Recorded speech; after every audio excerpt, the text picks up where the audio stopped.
So today I'm going to take a little break from the ranting and raving and the cussing. Well, I'm still going to probably cuss, but I want to take it back to the educational side of things just a little bit. So I'm trying to do a little bit more on this transracial adoption series.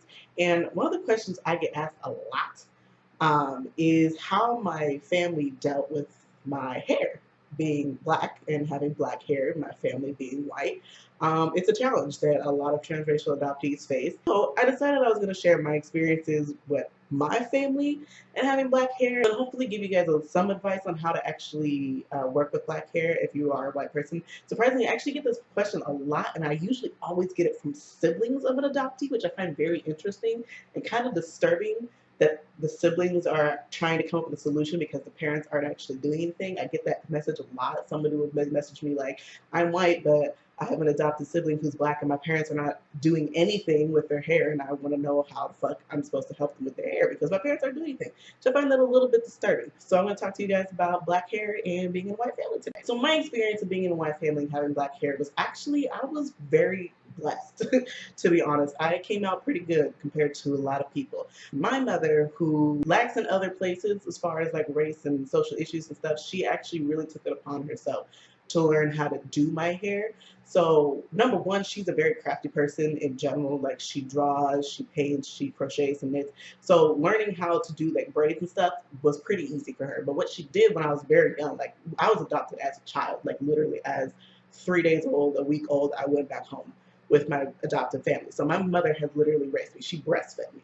So she was able to learn at a very young age, and then it was very helpful. So what my mother did is, being the crafty person that she is, she kind of just self-taught herself how to braid. It's not that hard. If you know how to do a regular 3-strand braid, it's really not that hard to figure out how to do pretty much anything else because a 3-strand braid is pretty much the basic of any hairstyle that you're going to end up doing. Being that this was back in like the 90s, we didn't actually really have a whole lot of internet. I mean, we had like internet, but we didn't have the internet like we have it today. So it wasn't like she could log online and like look up tutorials like you guys can now, which is a huge fucking advantage for you guys.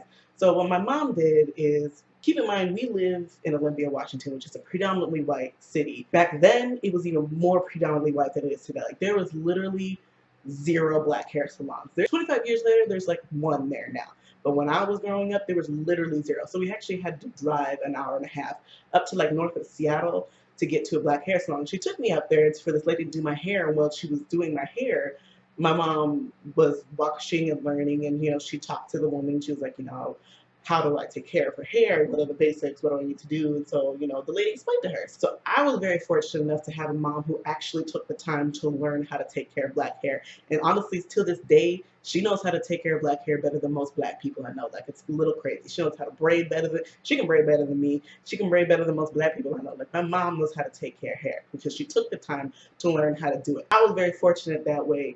A lot of other people are not. A lot of other people, parents just treat it like it's white hair, and it's not. Our hair is very different. It requires different care, so you can't just treat it like you treat your own white, stringy, thin labradoodle hair. So yeah, my experience with having black hair in a white family was fortunately pretty good. My mom learned how to do a bunch of different hairstyles. I had the cornrows, I had the little braids with the beads. She would only use glass beads. She would never use the plastic beads, and I thought they were crazy, and I used to shake my head and they would break because they were glass. But I had all the fun hairstyles. It wasn't until I got till about middle school, high schoolish that I started like going out and actually socializing with other people, and I got really conscious about my hair. And I actually convinced my mom to get me relaxed. And my mom actually never was really for me getting relaxed. It was never something she's forced on me, or even that's the thing that she really suggested. It was something that I wanted. So she had supported me in the thing that I wanted to do. I wanted to get a relaxer because of my own self-confidence issues. So she let me try it. I got a relaxer. It really kind of fucked up my hair after that. The problem with relaxers is if you get one, you have to keep getting them like regularly, or it really fucks up your hair. So you really either have to keep getting them or you have to just not do them. It doesn't really work to like get a relaxer and then like wait 6 or 7 months and then get it again. It just really fucks up your hair, which is what I did. I would get a relaxer and I was like, nah, I don't like it. So I would leave it alone, and then I want to get another relaxer for like 10 months or so, and it just fucked up my hair. So my hair got really fucked up. I used to have this beautiful, long, luscious hair, and now I have this. The of my own bad decisions. Granted, this was at the point when I was old enough to start making my own decisions about my hair. So yeah, it's like middle school I started doing relaxers, and then about high school I started venturing into doing like weaves and the extension braids and everything else like that because it was cute and I could do long hair again because my hair was fucked up at this point from all the relaxers that I had to cut it all off. Not like completely bald, but kind of like it is now. So I started doing like the super long extensions that like go down past your ass that was super cute, and I did the weaves and I tried out all that stuff.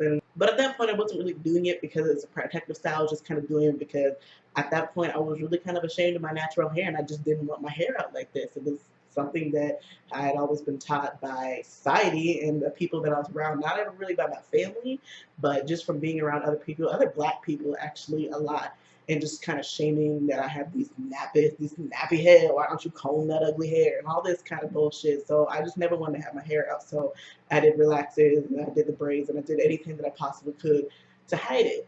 It wasn't until college that I finally went natural and took everything out and stopped the relaxers and did another big chop, and now I'm starting all over. And then that brings us up to where we are today, kind of starting completely over natural. My hair is actually a lot longer than this. It's just my shrinkage is ridiculous. So every time I don't stretch it out, it looks like I got a big chop, but it's actually probably like 4 times the size. But anyways, yeah, so that was my personal experience with black hair in a white family. So moving on to the advice section for those of you who are either parents or siblings or whatever it is that you want to help your black family members with their hair, the biggest thing that I can offer to you is the internet. It is free and it is full of people telling you exactly how to do black hair. I still fucking use it all the time. I'm still learning how to take care of my hair, which is actually another point I'm going to get to right after this. But the internet is so fucking useful.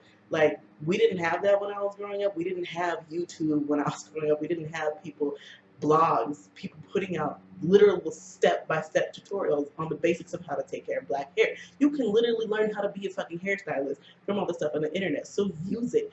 You can learn everything. You can use the basics. You can learn how to wash it, how to moisturize it, how to keep moisture in, length retention, how to trim it, how to, like, everything that you ever need to know about black hair is right there for free on the internet. So use it. That is the #1 most useful advice that I can tell you to do. If you need to do something face to face, go to a black hair salon and just talk to them. Bring them in there, say like, yo, what the fuck do I do with her hair? I don't know what I'm supposed to do. Second piece of advice is avoid relaxers as much as possible. I understand, especially as a kid, they're going to want to experiment on their hair a lot, but please try to avoid relaxers. It's really hard to reverse, and like I said, if you don't do them constantly, it really fucks up your hair. At a young age, it's just, I just promise you, it's not something that they're going to end up wanting along the line. You know, if they get to an adult or even as a late teenager, they go off to college and then they decide they want to do relaxer, then that's great. That's their decision. But as a child, please don't relax their hairs.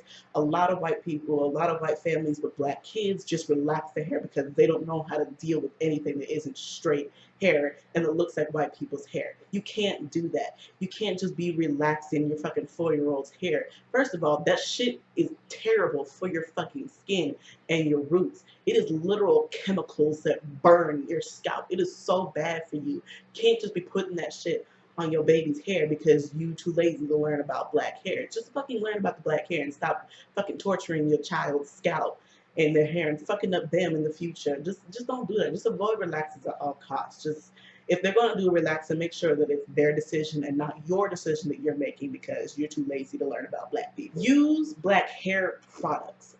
This is a big thing because the majority of the family is probably going to be white, and you probably may have one or two or however many children of color, black children in your family. A lot of white families get really lazy about going out and purchasing the extra products just to accommodate this one black person, but we need it.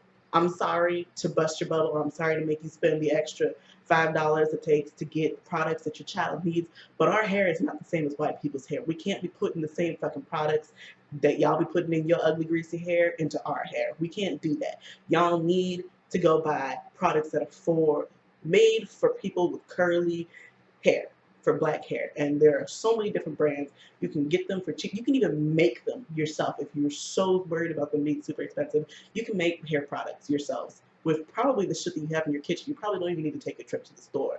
So please make sure that you're buying products that are actually meant for black hair and not just using the shit that is on your shelf, because it just doesn't work for us. And again, it just is going to damage our hair even more and just fuck it up for us in the future. It just don't be lazy. Less hearsay, I kind of mentioned at the very first part, but teach them as you're teaching yourself.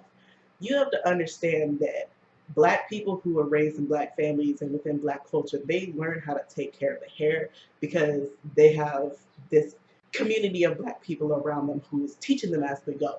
We as transracial adoptees, we don't have that. So what I was talking about before when I was saying that I'm still learning as a Black person how to take care of my hair, that's because I was not surrounded by a Black community. I was not surrounded by people who taught me how to take care of Black hair. I learned how to take care of white hair. And having a mom who did take the time to learn like the art of Black hair, she did teach me like the basics growing up, but there's still like a lot of in-depth stuff that she doesn't know and that I didn't know up until a few years ago, that I was really able to start researching and learning and teaching myself about Black hair. When you're learning these things about Black hair, you need to make sure that you're passing it on to them, so when they are adults, they know how to take care of themselves as well. It's a big deal. It's one of those things people don't really think about, but it's actually a really big deal. That you are their parents, you are their source of learning, and if you're not there to teach them, who is going to teach them? So that's all I got for you guys today. You know, Black hair, white family. If you guys have any questions, y'all know how to contact me. I'm going to put a bunch of resources down in the description box in case you want to check it out and get starting on your learning shit. And yeah, so like, share, and subscribe, and I'll see you guys next week. Adopted as a newborn. I was ready to be adopted before I was even born, so this was something that was like, my birth mother was pregnant with me, and she knows she couldn't keep me. She went and, you know, they all did all this adoption thing, so I was gonna be adopted. She actually picked my parents out, my adoptive parents out. She knew that she wanted them to adopt me.